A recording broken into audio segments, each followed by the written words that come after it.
The stagecoach lurched violently as it hit another rut in the dusty trail, throwing Beatrice Keller against the hard wooden seat for what felt like the 100th time that day. Her white-knuckled grip on the leather strap dangling from the ceiling tightened, but she barely registered the pain. What did physical discomfort matter when her entire future stretched before her like a prison sentence? Outside the window, the Nevada desert shimmered under the merciless summer sun of 1876, as unforgiving as the life awaiting her in White Pine. "Not much longer now, Miss Keller," announced the elderly woman seated across from her, Mrs. Hargrove, who'd appointed herself Beatrice's chaperone for this final leg of the journey. "You'll be Mrs. James Thornton by this time tomorrow. What a fortunate young lady you are." Beatrice forced her lips into what she hoped resembled a smile but felt more like a grimace. Fortunate was not the word she would choose. Trapped, condemned, sacrificed, those better described her situation. "You look pale, dear Mrs. Hargrove observed, fanning herself with an embroidered handkerchief. "The heat is dreadful, isn't it? But Mr. Thornton's house has real glass windows and proper furnishings imported all the way from San Francisco. You'll want for nothing." Nothing except love, Beatrice thought bitterly. Nothing except choice. At 20 years old, she had expected more time to discover who she was, what she wanted. Instead, her father's gambling debts had sealed her fate. James Thornton, White Pine's wealthiest mine owner at 45, had agreed to forgive the substantial debt in exchange for Beatrice's hand in marriage. Her father had accepted without hesitation, barely giving her time to pack before sending her west from Boston with little more than the clothes on her back and the small trunk that now rattled on top of the stagecoach. The coach hit another bump, this one hard enough to send Mrs. Hargrove's hat pins askew. As the woman fussed with her millinery, Beatrice turned her gaze out the window, not truly seeing the stark landscape. Instead, she was lost in memories of home, the smell of her mother's garden, the sound of her younger sisters playing by the pond, the familiar streets she would never walk again. "Oh," Mrs. Hargrove exclaimed suddenly, "I believe we're stopping. This isn't White Pine already, is it?" The stagecoach had begun to slow, pulling off the main trail toward what appeared to be a small way station, little more than a wooden structure with a covered porch and a water trough for horses. "Likely just changing horses, madam," called the driver from his perch. "This heat's hard on him." "Won't be more than 30 minutes. When the coach rolled to a stop, Beatrice was the first to climb down, desperate for fresh air despite the heat. Her legs, stiff from hours of sitting, nearly buckled beneath her. She steadied herself against the coach wheel, breathing deeply. "I'll check on refreshments," Mrs. Hargrove announced, making her way toward the station with surprising energy for a woman of her years.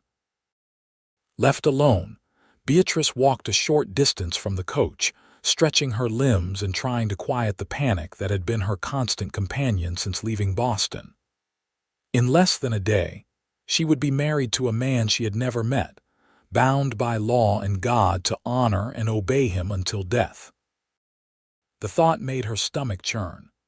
"Water, miss," Beatrice startled, turning to find a man holding out a tin cup. He wasn't particularly tall, but his shoulders were broad beneath a faded blue shirt. His face, partially shadowed by a well-worn Stetson, bore the weathered look of someone who spent his days under the open sky. What struck her most were his eyes, a clear, steady blue that seemed to see right through her carefully maintained composure. "Thank you," she said, accepting the cup and taking a small sip. The water was cool, likely drawn from a well, and tasted sweeter than any she'd had in days. "You're headed to White Pine?" he asked, nodding toward the stagecoach. "Yes." "Most folks look forward to reaching their destination, but you look like you're headed to your own hanging." Beatrice nearly choked on her water, both startled and oddly relieved by his blunt assessment. "That's hardly an appropriate observation to make to a lady you've just met, Mr. Quinn." "Matthew Quinn," he answered, touching the brim of his hat. "And you're right, it ain't proper, but it's true all the same." She should have been offended, should have turned away and returned to the safety of Mrs. Hargrove's watchful eye. Instead, she found herself admitting, "I'm to be married tomorrow." Matthew Quinn studied her face for a long moment. "Marriage shouldn't make you sad, miss, not if it's the right match." The simple statement, delivered without judgment, broke something loose inside her. "It's not a match at all. It's a transaction." His expression darkened slightly. "Thornton," Beatrice's eyes widened. "How did you know?" "News travels. He's been bragging about his Eastern bride for weeks." Matthew shifted his weight, hooking his thumbs in his belt. "Listen, I don't mean to pry into your affairs, but, Beatrice," Mrs. Hargrove's voice cut through the air, "come inside this instant. It's not proper for you to be conversing with strange men. What would Mr. Thornton think?" Matthew stepped back, that steady blue gaze still fixed on her face. "Best not keep your chaperone waiting," he said quietly. As Beatrice turned to follow Mrs. Hargrove, Matthew added, "White Pine ain't so big that paths don't cross more than once. If you ever need a friend, I run the livery at the north end of town." Before she could respond, Mrs. Hargrove was at her side, practically dragging her toward the way station. "Really, Beatrice, I promised your father I would deliver you to Mr. Thornton in suitable condition. Speaking with common cowboys is hardly the behavior of a soon-to-be wife of one of Nevada's most prominent citizens." Beatrice allowed herself to be led away, but she couldn't help glancing back at Matthew Quinn, who still stood where she'd left him, watching her go with an unreadable expression. "Marriage shouldn't make you sad." The words echoed in her mind, opening a door to possibilities she had not dared to consider. Inside the way station, Mrs. Hargrove fussed over her, brushing dust from her traveling dress and ordering a cup of tea that Beatrice didn't want. Through the grimy window, she could see Matthew now, talking with the stagecoach driver, occasionally glancing toward the building. There was something about him, a quiet confidence, perhaps, or the way he had spoken to her as a person rather than a piece of property, that made her wish their conversation had not been interrupted. All too soon, they were back on the road. As the way station disappeared behind them, Beatrice found her thoughts returning to the cowboy with the blue eyes. Matthew Quinn was the first person since this nightmare began who had seen her distress and acknowledged it as valid. Not her father, who had coldly informed her that her duty was to save the family from ruin. Not her mother, who had tearfully insisted that she would learn to love Mr. Thornton in time. Not even her sisters, too young to understand what was happening. Just a stranger at a dusty way station who had the insight to see what no one else would acknowledge, that she was miserable and that it wasn't right. The remaining hours of the journey passed in a blur of dust, heat, and dread. As the sun began its descent toward the western mountains, the stagecoach rolled into White Pine. Unlike the bustling city of Boston, White Pine was a relatively new settlement that had sprung up around the silver mines. The main street was lined with hastily constructed wooden buildings, their false fronts reaching optimistically toward the sky. Men in dusty clothes moved purposefully along the boardwalks, while a few women in plain dresses hurried about their business, heads down against the curious stares of miners and cowboys. The stagecoach came to a stop in front of the grandest building on the street, the Silver Baron Hotel. As the driver called out their arrival, Beatrice peered through the window and saw a group of men waiting on the porch. At their center stood a tall figure in a black suit and hat, his beard neatly trimmed, his posture rigid. "There he is," Mrs. Hargrove said with satisfaction. Mr. Thornton himself, come to welcome his bride. Beatrice felt as though she might be sick. The stagecoach door swung open and a hand reached in to help them down. It wasn't until she was standing on solid ground that she realized the hand belonged to James Thornton himself. "Miss Keller," he said, his voice as cold and hard as the silver from his mines. "Welcome to White Pine. I trust your journey was uneventful." Up close, Thornton was even more intimidating than she had imagined. His face was deeply lined, his eyes a flat gray that reminded her of the steel of her father's pistol. There was no warmth in his gaze as it traveled over her, assessing her like merchandise. "Yes, thank you, Mr. Thornton," she managed, forcing herself to meet his eyes. "Excellent, Mrs. Hargrove. I can't thank you enough for escorting my fiancée safely. A room has been prepared for you at the hotel, and a separate one for Miss Keller, of course. Tomorrow's ceremony will take place at 2 o'clock. As Thornton continued detailing the arrangements, Beatrice felt strangely detached, as if watching the scene from a great distance. This was happening.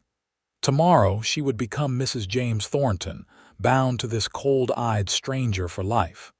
"Miss Keller, are you listening?" Thornton's voice cut through her thoughts. "I'm sorry, the journey was tiring," she apologized quickly. His mouth tightened slightly. "As I was saying, I've arranged for the dressmaker to visit your room this evening for final adjustments to your wedding gown. I took the liberty of commissioning it upon receiving your measurements." Of course he had. Everything had been decided without her input: her future, her home, even her wedding dress. Beatrice nodded mutely. "Good. Now let's get you settled. We have much to discuss over dinner." As Thornton led her toward the hotel entrance, Beatrice couldn't help scanning the street, half hoping to glimpse a faded blue shirt and worn Stetson among the faces of curious onlookers. But Matthew Quinn was nowhere to be seen. The room assigned to Beatrice was luxurious by frontier standards: a real bed with a feather mattress, a washstand with a porcelain basin, even a small writing desk by the window. But as she stood alone, staring at her reflection in the spotted mirror, it felt more like a cell than a sanctuary. A knock at the door preceded the entrance of not one but 3 women, the dressmaker and her assistants, laden with a white gown and various sewing implements. For the next hour, Beatrice stood silently as they pinned and tucked, the dressmaker chattering about what an honor it was to create the wedding gown for Mrs. Thornton to be. "Mr. Thornton spared no expense," the woman said, her mouth full of pins. "This silk came all the way from San Francisco, and the lace is genuine Belgian. You'll be the most beautiful bride White Pine has ever seen." Beatrice said nothing, her eyes fixed on a point just beyond the window, where the mountains rose purple against the darkening sky. What would it be like to run toward those mountains, to disappear into their sheltering shadows? The thought was both terrifying and exhilarating. After the dressmaker left, there was barely time to wash the travel dust from her face and change into a fresh dress before another knock announced that she was expected for dinner. A young maid led her downstairs to a private dining room where Thornton waited, along with Mrs. Hargrove and 3 men Beatrice didn't recognize. "Ah, here she is," Thornton said as she entered, rising from his chair. "Gentlemen, allow me to present Miss Beatrice Keller, my bride-to-be. Beatrice, these are my business associates, Mr. Davis, Mr. Henderson, and Judge Wilson, who will be performing our ceremony tomorrow." The dinner that followed was an exercise in endurance. Thornton dominated the conversation, discussing mining operations, business deals, and local politics, while Beatrice picked at her food, unable to eat despite the quality of the meal. When questions were directed her way, they were perfunctory. Did she find her room satisfactory? Was she looking forward to settling in White Pine? Had she ever seen a silver mine? "You're very quiet, Miss Keller," Judge Wilson observed during a lull in the conversation. "Nervous about the big day, I imagine." Before Beatrice could respond, Thornton answered for her. "Miss Keller is simply well-bred, Judge. She knows when to speak and when to listen, a quality I greatly admire in a wife." The judge nodded approvingly, while Beatrice felt something inside her shrivel at the casual way Thornton had dismissed her capacity for thought or opinion. This was to be her life silenced, managed, possessed. Later, as she lay in the unfamiliar bed, sleep refused to come. Moonlight filtered through the thin curtains, casting ghostly shadows across the floor. In just hours, she would walk down the aisle to become Mrs. James Thornton. The thought made her chest tighten until she could barely breathe. Marriage shouldn't make you sad. Matthew Quinn's words returned to her, a small flame in the darkness of her despair. He was right, of course. Marriage should bring joy, companionship, mutual respect. It should not feel like walking willingly into a cage, but what choice did she have? Her father's debt would ruin her family if she fled. She had no money, no skills to support herself, nowhere to go in this strange, harsh land. Nowhere except, perhaps, the livery at the north end of town. The thought came unbidden, startling in its clarity. Matthew Quinn had offered friendship. Could he offer more? Help, perhaps. Advice. It was madness to even consider seeking out a man she had spoken to for less than 5 minutes. Yet as she lay there, the walls of her elegant prison closing in, madness began to seem preferable to resignation. Before she could talk herself out of it, Beatrice was up, dressing quickly in the dark. She chose her simplest dress, one that wouldn't immediately mark her as out of place if she were seen. She braided her hair hastily and tied a small shawl around her shoulders against the night chill. Then, heart pounding, she opened her door and peered into the hallway. It was empty. Everyone in the hotel appeared to be asleep, including Mrs. Hargrove in the adjacent room. Moving as quietly as possible, Beatrice made her way down the back stairs and slipped out through the kitchen door into the alley behind the hotel. The night air was cool and clean after the stuffiness of the hotel. For a moment, she simply stood, breathing deeply, savoring this small taste of freedom. Then, gathering her courage, she turned north. White Pine was a different place by moonlight. The saloons were still brightly lit, spilling noise and laughter into the street, but most other buildings were dark. A few men moved about, some stumbling drunk, others purposeful, but no one paid any attention to a solitary woman walking quickly, head down. When she reached the north end of town, Beatrice hesitated. What if Matthew Quinn wasn't there? What if he was, but refused to help her? What if this desperate night wandering only resulted in scandal, making her situation even worse? Before she could decide whether to continue or retreat, a voice spoke from the shadows beside the livery stable. "Figured you might come." Matthew Quinn stepped into the moonlight, unsurprised, as if midnight visits from distressed brides-to-be were commonplace. "Though I didn't expect it quite this soon." Relief washed over Beatrice, followed quickly by embarrassment. "I shouldn't be here." "Probably not," he agreed. "But you are. Come inside before someone sees you." The livery was dim and warm, filled with the comforting smells of hay and horses. Matthew lit a small lantern, keeping the flame low, and gestured for Beatrice to sit on a wooden bench against the wall.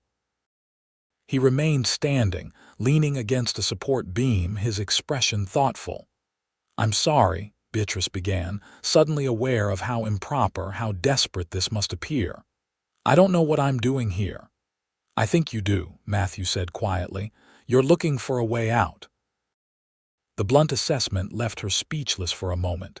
Then, to her horror, tears began to well in her eyes. "There isn't one. My father owes Mr. Thornton a fortune if I don't marry him." Your family will suffer, Matthew finished for her. Thornton made sure of that, I expect. He's good at backing folks into corners. You know him well, Matthew's mouth twisted. Well enough. We've had our disagreements. What kind of man is he? Beatrice asked, dreading the answer but needing to hear it. Matthew was silent for a long moment, as if choosing his words carefully. He's the kind of man who believes everything has a price. Land, loyalty, people. He pays that price and expects to own what he's bought. The assessment, delivered without emotion, confirmed everything Beatrice had feared. And that's what he's done with me. That's what he's tried to do, Matthew corrected. Whether he succeeds depends on you. What choice do I have? The tears were falling freely now. I can't let my family be ruined. Matthew moved to sit beside her, not touching her but close enough that she could feel the warmth of his presence. There's always a choice, Beatrice. It might not be an easy one, but it's there. I could run, she said, voicing the thought that had been circling in her mind. But where would I go? I have no money, no friends here, and Thornton would surely pursue me. Yes, he would, Matthew agreed soberly. He doesn't take kindly to losing what he considers his. They sat in silence for a while, the only sounds the occasional shuffling of horses in their stalls and the distant piano music from the saloon down the street.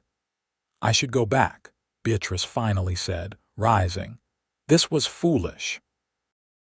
I've put you in an awkward position, and for nothing. Matthew stood as well, not for nothing. Sometimes just knowing you're not alone makes a difference. His kindness nearly undid her again. Thank you for that, at least. I'll walk you back, he offered. Stay in the shadows with me. No one will see us.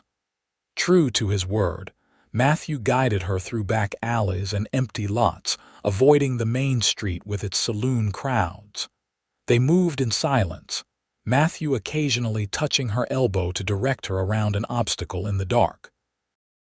His presence was reassuring, solid, so different from Thornton's cold authority. When they reached the alley behind the hotel, Beatrice turned to thank him once more. In the faint light from a distant window, his face was shadowed, but she could feel the intensity of his gaze. Whatever you decide, he said softly, know that you deserve better than to be bought and sold. Impulsively, she reached out and squeezed his hand. Goodbye, Matthew Quinn. Not goodbye, he replied. Not yet. Before she could ask what he meant, he had melted back into the shadows, leaving her alone with questions she couldn't answer and a decision she couldn't escape. Somehow, Beatrice managed to slip back into her room undetected. As she undressed and returned to bed, her mind was still racing. Matthew's words echoed in her thoughts. There's always a choice. But what choice could she possibly make that wouldn't result in disaster for her family? Morning came too quickly, bringing with it a flurry of activity. Mrs. Hargrove arrived to oversee her preparations, followed by the dressmaker and her assistants, a hairdresser, and eventually even the hotel owner's wife, who seemed determined to ensure that White Pine's most prestigious wedding went off without a hitch. Through it all, Beatrice moved like a sleepwalker, allowing herself to be dressed, her hair to be arranged, her face to be fussed over. The woman in the mirror, pale beneath her veil, was a stranger. You look absolutely beautiful, Mrs. Hargrove declared, dabbing at her eyes with a handkerchief. Mr. Thornton will be speechless. Beatrice doubted that. In her limited experience, James Thornton was never at a loss for words, particularly when it came to expressing what he wanted and expected. It's time, announced the hotel owner's wife, checking her watch. The church is just down the street. Mr. Thornton has arranged for a carriage, but it's such a lovely day, perhaps the bride would prefer to walk. It would give everyone a chance to see her. Put on display like a prize mare, Beatrice thought bitterly, but she nodded, not trusting her voice. The small procession made its way down White Pine's Main Street. Miners and merchants stopped to stare. Women whispered behind their hands. Children pointed at her elaborate gown. Beatrice kept her eyes fixed straight ahead, not daring to look around, afraid of what she might do if she happened to glimpse a certain blue-eyed cowboy among the onlookers. The church, like everything in White Pine, was new but built with pretensions to permanence. Inside, the pews were filled with people she didn't know: Thornton's business associates, local dignitaries, the wives and daughters of prominent citizens. At the altar stood James Thornton himself, resplendent in a new black suit, and beside him, Judge Wilson in his judicial robes. As the small church organ began to play, Beatrice took her first step down the aisle. Each subsequent step felt heavier than the last, as if she were walking through deep snow. Thornton watched her approach with a satisfied expression that made her skin crawl. This was happening. In moments, she would pledge herself to this man, bound by law and vows she didn't mean to keep. She was halfway down the aisle when the church doors burst open behind her. "I object to this wedding."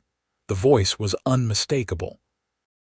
Beatrice turned, along with everyone else, to see Matthew Quinn standing in the doorway, his hat in his hands but his stance defiant. Thornton's voice cut through the sudden murmurs. "This is outrageous. Remove this man at once." But Matthew was already striding forward, his eyes fixed on Beatrice. "I can't let you do this," he said, ignoring Thornton completely. "Not without telling you the truth." "The truth?" Beatrice echoed, her heart hammering so hard she was sure everyone could hear it. "About why Thornton is so desperate to marry you." Matthew turned to address the shocked congregation. "It's not just about her father's debts. It's about the Keller land in Massachusetts." Thornton's face had gone from red to white. "This is slander. I'll have you arrested." "The land sits on top of one of the richest iron deposits in the Northeast," Matthew continued, undeterred. "Thornton found out through his Eastern connections and decided the easiest way to get it was to force Mr. Keller into debt, then offer to forgive that debt in exchange for his daughter's hand. Once they're married, he'll control both her and the land." The church erupted in shocked whispers. Beatrice stood frozen, trying to absorb this new information. "Could it be true?" "He's lying," Thornton said, moving to stand beside Beatrice, gripping her arm tightly enough to bruise. "This man has a personal vendetta against me. He's trying to ruin what should be the happiest day of our lives." "Then deny it," Matthew challenged. "Deny that you hired men to sabotage Keller's business, to make sure his investments failed, to drive him deep enough into debt that he'd have no choice but to accept your offer." "This is absurd," Thornton blustered, but Beatrice could see the truth in his eyes, in the way his gaze shifted away from Matthew's direct stare. "Judge, I insist we proceed with the ceremony immediately." "Hold on now," the judge said, looking troubled. "These are serious allegations, Thornton. If there's any truth to them, there isn't. This man is nothing but a common stable hand with delusions of grandeur. Are you really going to take his word over mine?" "Not his word," came a new voice from the back of the church. A tall man in an expensive suit stepped forward. "But perhaps you'll take mine." Beatrice didn't recognize the newcomer, but from the way Thornton's face drained of all color, it was clear he did. "Harrison," Thornton said, his voice suddenly uncertain.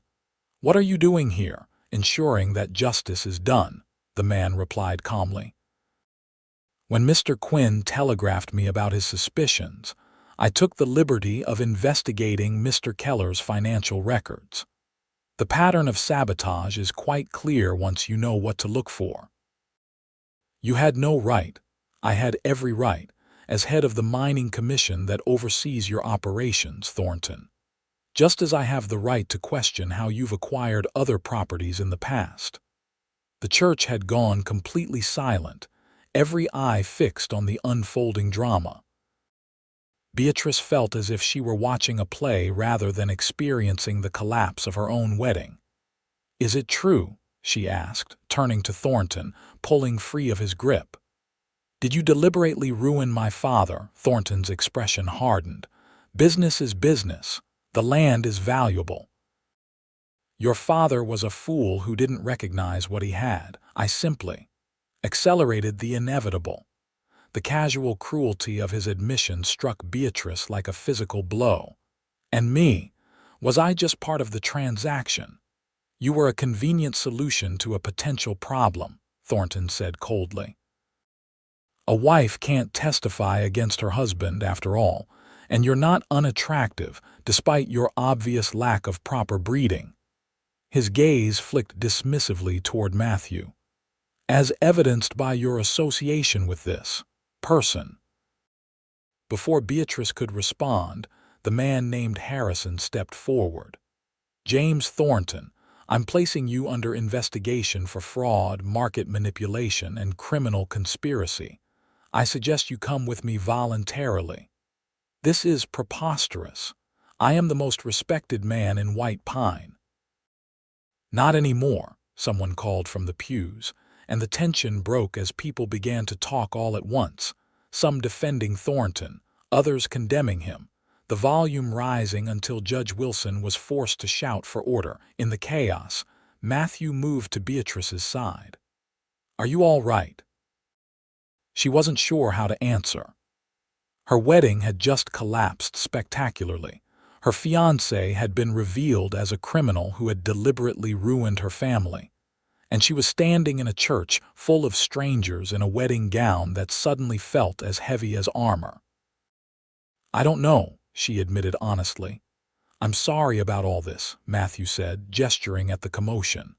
"I wanted to tell you last night, but I needed proof. Harrison only arrived on the morning train." "You did all this for me?" Beatrice asked, stunned by the extent of his intervention. Matthew's gaze was steady. "I did it because it was right, and because—" He hesitated, then continued more softly, "because from the moment I saw you step down from that stagecoach, I couldn't bear the thought of you trapped in a loveless marriage to a man like Thornton." Before Beatrice could respond, Mrs. Hargrove pushed through the crowd to reach them, her face a mask of scandalized shock. "Beatrice, what on earth is happening? This is most irregular. We must get you away from this person at once, Mrs. Hargrove," Beatrice said, finding her voice at last. "I believe the wedding has been called off. But your father's arrangement with Mr. Thornton was based on fraud," Beatrice finished firmly. "I will not marry a man who deliberately ruined my family for his own gain." "But what will you do? Where will you go? Think of the scandal." It was a fair question. Beatrice had no money, no place to stay, no way to return to Boston. The freedom she had suddenly acquired was as terrifying as it was exhilarating. Matthew seemed to read her thoughts. "You have options," he said quietly.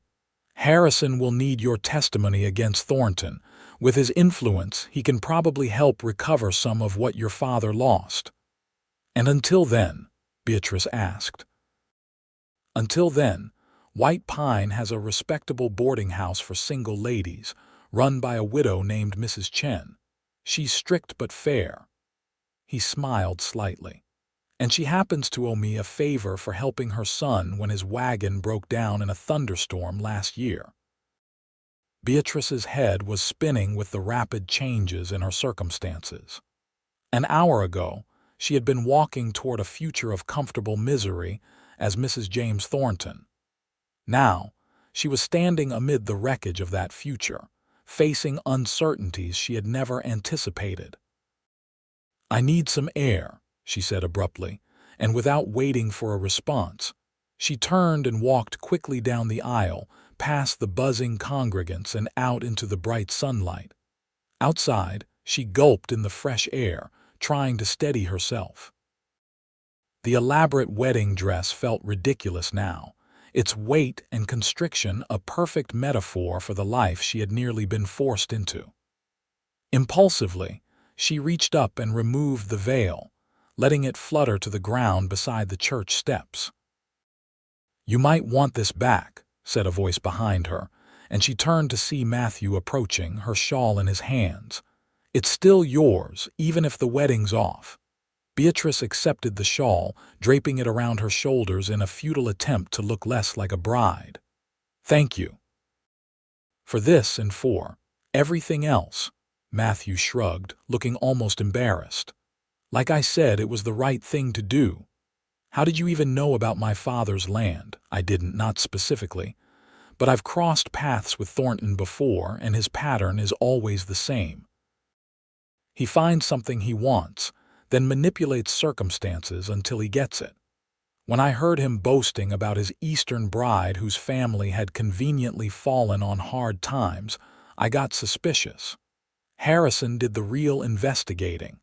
"You risked a lot," Beatrice observed. "Thornton seems like a dangerous man to cross." "Worth the risk," Matthew said simply. Then, after a pause, "What will you do now?" It was the question Beatrice had been avoiding. The future stretched before her, suddenly blank where it had once been grimly certain. "I don't know. Stay in White Pine for a while, I suppose, until this matter with Thornton is resolved. Then, home to Boston, maybe." She wasn't sure why the thought filled her with a strange reluctance. Boston meant family, familiarity, safety. But it also meant returning to a life where her path had been predetermined, where her worth was measured in her ability to make an advantageous match. "White Pine's not so bad once you get used to it," Matthew said, his tone carefully neutral. "Folks here are mostly decent, hard-working. The kind who judge you by what you do, not where you come from." "And what would I do here?" Beatrice asked, not unkindly. "I have no skills, no training. In Boston, at least, I could teach music or French to young ladies. You could do that here too. There's plenty of new money in White Pine, and those with it are desperate to give their children the advantages they never had." Matthew smiled slightly. "Mrs. Patterson over at the Mercantile would pay good money to have her daughters learn to speak French like proper ladies." The idea was intriguing. Teaching had always appealed to Beatrice, though her father had dismissed it as an unsuitable occupation for a woman of her background. But here, in this raw frontier town, such distinctions might matter less. "Perhaps," she said, allowing herself to consider the possibility. "Though I would need somewhere to stay, and Mrs. Hargrove will certainly not remain to chaperone me now that the wedding is off. Like I said, Mrs. Chen runs a respectable boarding house. Several of the town's unmarried female teachers stay there." Matthew hesitated, then added, "I could introduce you if you'd like." The offer was practical, sensible, yet Beatrice sensed something more beneath it, a hope, perhaps, that she might choose to stay in White Pine. The realization sent an unexpected warmth through her. Before she could respond, the church doors opened behind them, and people began to stream out, still buzzing with excitement over the dramatic events. Harrison emerged, escorting a grim-faced Thornton. "Miss Keller," Harrison called, pausing on the steps. "A word, if I may." Beatrice nodded, and Harrison approached, leaving Thornton under the watchful eye of a deputy. "I apologize for the disruption to your wedding, though given the circumstances, it seems to have been for the best." "Yes," Beatrice agreed. "Thank you for your intervention, Mr. Harrison. I'll need your statement regarding Thornton's arrangement with your father, and I've already telegraphed Boston to begin an investigation into his business dealings there.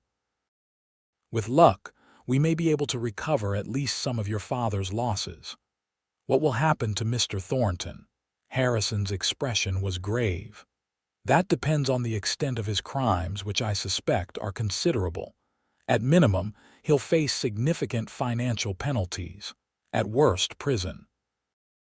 The thought of James Thornton, with his fine suits and cold eyes, behind bars was difficult to imagine. Yet Beatrice felt no sympathy for the man who had calculated her future with such callous precision. "I'll provide whatever assistance you need," she assured Harrison. "Excellent. For now, I suggest you find accommodation in town. This matter may take some time to resolve." As Harrison returned to his prisoner, Mrs. Hargrove bustled up, her face pinched with disapproval. "This is most irregular, Beatrice. I insisted that Mr. Thornton explain himself, but he refuses to speak. What am I to tell your father? How am I to explain this? This scandal?" "Tell him the truth," Beatrice said firmly. "That James Thornton orchestrated his financial ruin to force this marriage, and that the authorities are now involved. Tell him I remain in White Pine to assist with the investigation, and that I am staying at a respectable boarding house." Mrs. Hargrove's eyes widened. "You cannot possibly mean to stay here alone." "It's not proper." "Proper or not, it's necessary," Beatrice replied, surprising herself with her newfound assertiveness. "Mr. Harrison needs my testimony, and I need to ensure that justice is done, for my father's sake as well as my own." The older woman sputtered in protest, but Beatrice held firm. After several minutes of fruitless argument, Mrs. Hargrove threw up her hands in defeat. "Very well, but I wash my hands of the consequences. Your reputation will be in tatters as Mrs. Hargrove stalked away. Matthew, who had been standing quietly nearby, commented, "She's right about one thing, this town will talk. Folks here love nothing better than a good scandal." "Let them talk," Beatrice said, surprising herself again. "I've spent my entire life worrying about what others think of me, allowing that worry to dictate my choices. Look where that led me." Matthew's slow smile was like sunrise breaking over the mountains. "Mrs. Chen's boarding house is this way," he said, offering his arm. "If you're ready." Beatrice looked down at her elaborate wedding gown, then back at the church where her future had been simultaneously destroyed and, perhaps, set free. "I should change first," she said practically. "I don't think Mrs. Chen would appreciate me arriving in this." "Probably not," Matthew agreed, his eyes crinkling with amusement. "Your things are still at the hotel, I expect. I'll wait while you change." An hour later, dressed in a simple blue traveling dress, Beatrice walked beside Matthew through the streets of White Pine. The town looked different now, not a prison, but a place of unexpected possibility. People stared as they passed, whispering behind their hands, but Beatrice found she didn't mind. Let them talk. She had survived worse. Mrs. Chen proved to be a formidable woman in her 50s with shrewd eyes and a no-nonsense manner. She listened to Matthew's explanation of the situation with impassive attention, then turned her assessing gaze on Beatrice. "So, you need room. How long?" "I'm not certain," Beatrice admitted. "Until the investigation into Mr. Thornton is complete, at least." "You have money." "Some," Beatrice said. She had her mother's pearl earrings, which could be sold if necessary, and Harrison had promised to arrange an advance against whatever funds might be recovered from Thornton. Mrs. Chen nodded once decisively. "I have room, small but clean, no men visitors, no alcohol, home by 9 every night, $20 per month includes breakfast and dinner, acceptable." "Yes, thank you," Beatrice said, relieved that it was settled so easily. "Good. You start teaching my daughters English manners, I reduce to $15. Beatrice blinked, surprised by the unexpected negotiation. Yes, I would be happy to." "Good. Now, Mr. Quinn, you go. Ladies arriving soon for dinner, not proper for you to be here." Matthew tipped his hat respectfully. "Yes, madam." To Beatrice, he added, "I'll check on you tomorrow if that's all right, see how you're settling in." "I'd like that," Beatrice said, realizing as she spoke that it was true. Despite the tumultuous events of the day, or perhaps, because of them, She felt a connection to this quiet cowboy that she couldn't quite explain. As Matthew left, Mrs. Chen showed Beatrice to a small but indeed very clean room on the second floor, with a narrow bed, a washstand, and a window overlooking a small garden. "Rest now," the older woman said. "Dinner at 6. We talk more then." Alone at last, Beatrice sat on the edge of the bed, trying to process everything that had happened. In the span of a single day, her future had been completely upended. The prospect of marriage to James Thornton, which had loomed like a life sentence, had vanished. In its place was what? Uncertainty, yes, but also possibility. Freedom, choice, and Matthew Quinn. The thought of him brought a warmth to her cheeks that had nothing to do with the stuffy room. She barely knew him, yet he had risked Thornton's wrath to save her from a loveless marriage.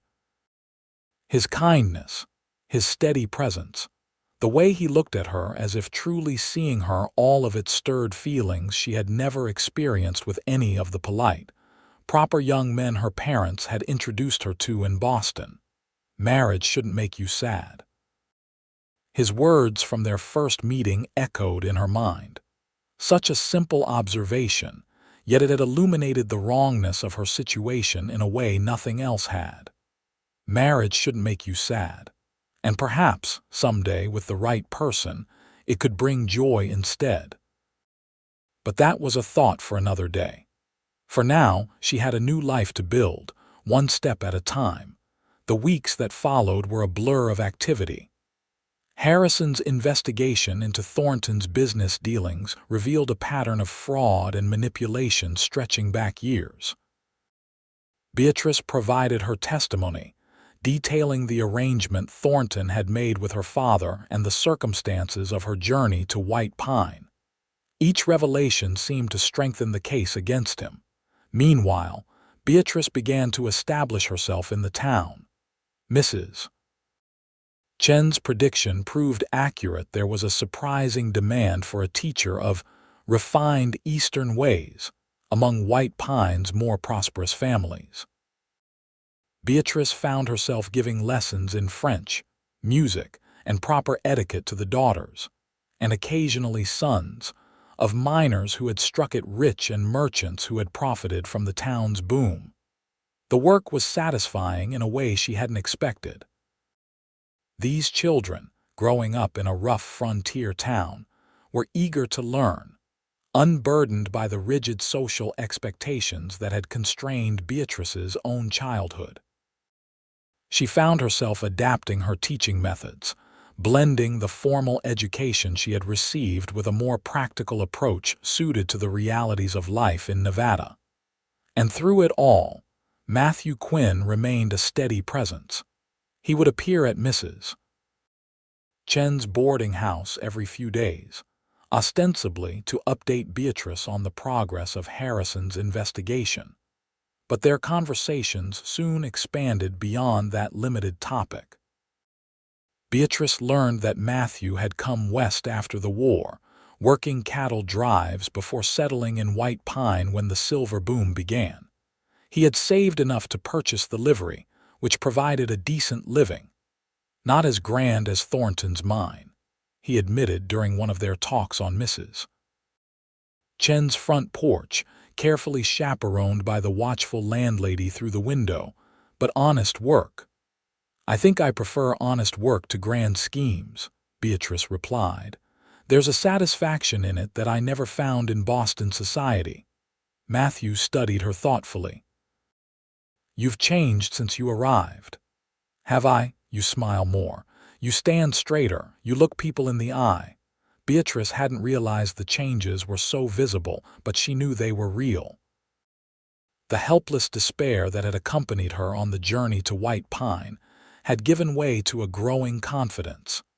Here, she was valued for what she could do, not merely for who her family was or whom she might marry. "I suppose I'm becoming who I was always meant to be," she said slowly, "if life hadn't intervened." "I like who you're becoming," Matthew said simply. The words sent a pleasant shiver through her. Their relationship had remained firmly within the bounds of propriety. Mrs. Chen would have allowed nothing else, but Beatrice was increasingly aware of her feelings for Matthew. The way her heart quickened when he appeared, the way she found herself watching for him from her window, the way his smile lingered in her thoughts long after they had parted. But she was also aware of the complications. Her future was still uncertain. Harrison had made progress in recovering some of her father's losses, but the final resolution remained pending. At some point, she would need to decide whether to return to Boston or make a permanent life in White Pine. The decision came to a head on a crisp autumn day nearly 3 months after her aborted wedding. Harrison arrived at the boarding house just as Beatrice was returning from giving lessons at the home of a mine supervisor. "Miss Keller," he greeted her, removing his hat. "I have news." Inside, in Mrs. Chen's formal parlor, Harrison laid out the results of his investigation. "Thornton has agreed to a settlement. He'll return the full amount of your father's debt, plus compensation for the damages caused by his interference in your family's business affairs. The total sum is substantial enough to restore your family's financial security, with something left over for yourself." Beatrice sat in stunned silence, absorbing the implications. "And Mr. Thornton? He avoids prison, but his assets are significantly reduced, and he's barred from engaging in mining operations or property development for 10 years. He's already left White Pine headed for San Francisco, I believe." "So it's over," Beatrice said, feeling a strange mix of relief and disorientation. "My family is safe." "Yes, and you're free to return to Boston if you wish. I can arrange for your transportation whenever you're ready." The offer hung in the air between them. Return to Boston. Back to her family, to the familiar streets and social circles she had known all her life. Back to a world where a young woman's value was measured by her marriage prospects, where the independence she had found in White Pine would be viewed with suspicion at best, condemnation at worst. "I need time to think," she told Harrison. He nodded, understanding in his eyes. "Of course. The offer stands whenever you decide. In the meantime, I'll arrange for your portion of the settlement to be deposited with the bank here in White Pine." After Harrison left, Beatrice walked to the small garden behind Mrs. Chen's house, needing solitude to sort through her thoughts. The garden was beginning to show signs of the approaching winter, the flowers fading, the leaves of Mrs. Chen's prized apple tree turning golden. Difficult decision. Beatrice turned to find Mrs. Chen watching her from the back steps, her normally stern expression softened with something like sympathy. "Yes," Beatrice admitted. "I'm not sure where I belong anymore." Mrs. Chen came to stand beside her, looking out over the garden she tended with such care. "When I come to America, I think always I go back to China someday, but years pass. I build life here, find husband, have son. Now China not home anymore, but not because I forget, because I grow." The simple wisdom resonated with Beatrice. She had changed during her time in White Pine, had grown in ways she hadn't anticipated. Could she fit herself back into the life she had left behind? Did she want to? And then there was Matthew. The thought of leaving him created an ache in her chest that couldn't be ignored. What they had built together over these months, a friendship that hinted at the possibility of something deeper, was not something she wanted to abandon. "How do you know when you've found where you belong?" Beatrice asked softly. Mrs. Chen considered the question. "Home is not place. Home is feeling. Where you feel right, that is home." She nodded decisively, as if the matter were settled, and returned to the house, leaving Beatrice to her thoughts. "Where you feel right, that is home." The words echoed in Beatrice's mind as she continued her solitary walk through the garden. White Pine, with its dusty streets and hastily built structures, its mix of rough miners and ambitious merchants, was nothing like the refined world she had known in Boston. Yet somehow, improbably, it had begun to feel like home. The next day, Beatrice found herself walking toward the livery at the north end of town. She hadn't planned the visit. Her feet seemed to carry her there of their own accord, as if understanding before her mind did where answers might be found. Matthew was in the yard behind the stable, working with a young horse, speaking to it in low, soothing tones as he gradually accustomed it to the feeling of a saddle blanket on its back. He looked up as Beatrice approached, his face brightening with a smile that made her heart skip. "Harrison told me the news," he said, securing the blanket and stepping away from the horse to greet her. "About the settlement. I'm glad for you and your family." "Thank you," Beatrice replied. "It's a relief to know they'll be taken care of." Matthew nodded, his eyes searching her face. "So, Boston then? When do you leave?" The question was casual, but Beatrice could hear the tension underneath it. "I haven't decided yet, whether to go or when." "Oh." Matthew's expression remained carefully neutral, but something flickered in his eyes. "Hope, perhaps." "I've been thinking about what you said to me that first day," Beatrice said, gathering her courage. "About marriage not making you sad, about it being right if it's the right match." Matthew went very still. "I remember. I've been thinking about matches," she continued, her heart racing now. "Not the kind that are arranged for advantage, but the kind that happen naturally. Two people who fit together because of who they are, not what they have." "Beatrice," Matthew said, his voice low and intense, "are you saying what I think you're saying?"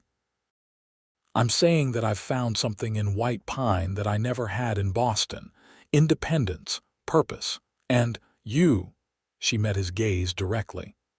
"I'm saying that the thought of leaving makes me sad, and I don't want to be sad anymore." Matthew closed the distance between them in 2 strides, taking her hands in his. "Then don't leave.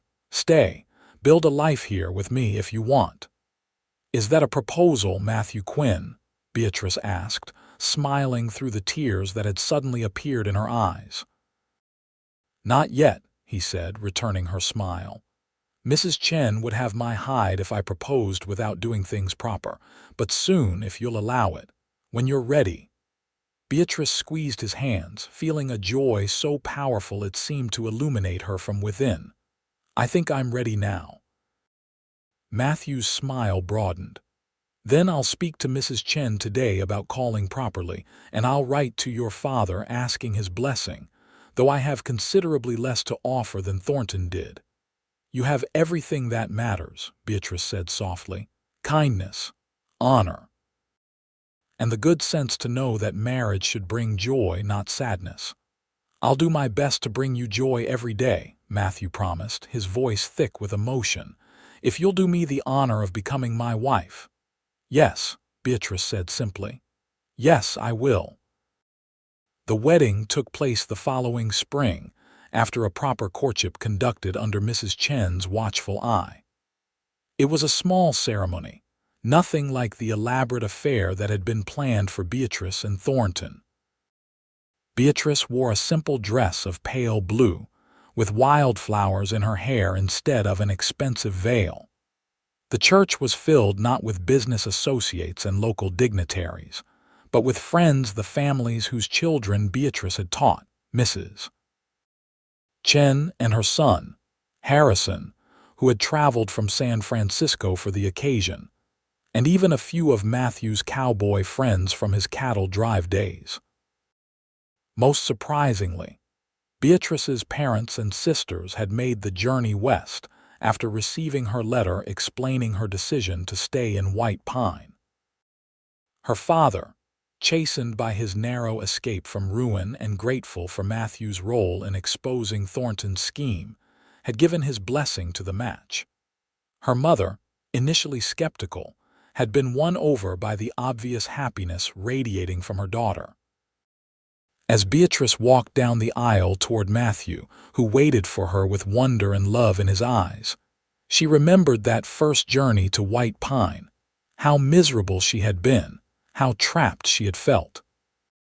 How different this walk was, every step taking her closer to a future she had chosen, a love that had grown naturally from respect and understanding. When Judge Wilson asked if anyone objected to this union, the church remained blissfully silent. When he pronounced them husband and wife, the cheer that went up nearly raised the roof. Later, at the celebration held at the town hall, Beatrice found a moment alone with her new husband. "Happy?" Matthew asked, his arm around her waist. "Happier than I ever thought possible," Beatrice replied honestly. "That's how marriage should be," Matthew said, echoing his words from their first meeting, but with new depth and meaning. "Not something that makes you sad, but something that fills you with joy." "You were right," Beatrice said, leaning into his embrace. "About that and so many other things. And you were brave," Matthew countered. "Brave enough to choose a different path when the one laid out for you felt wrong."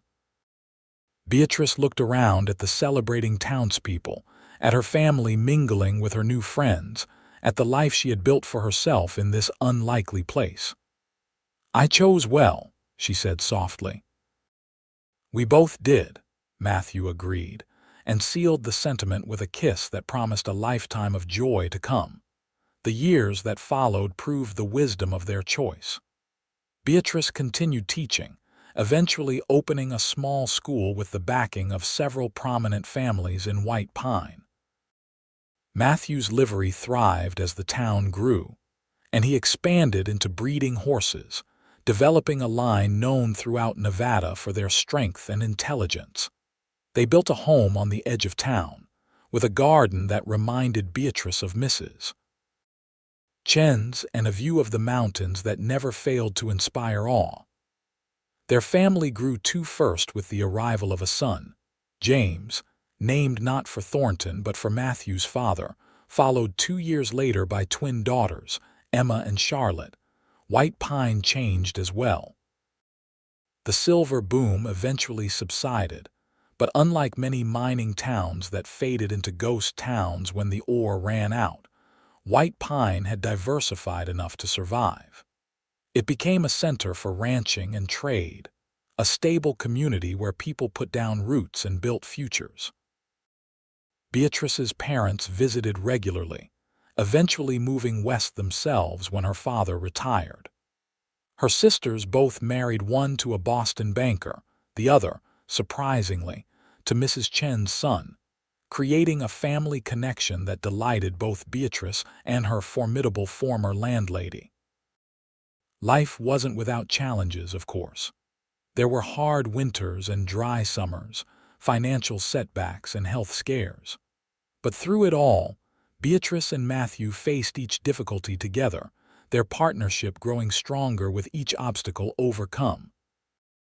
And on quiet evenings, when the children were asleep, and they sat together on their porch watching the sun set behind the mountains, Beatrice would sometimes think of that miserable journey to White Pine, of the desperate bride-to-be she had been, and marvel at the path that had led her here. To this place, to this man, to this life filled with purpose and love. "What are you thinking about?"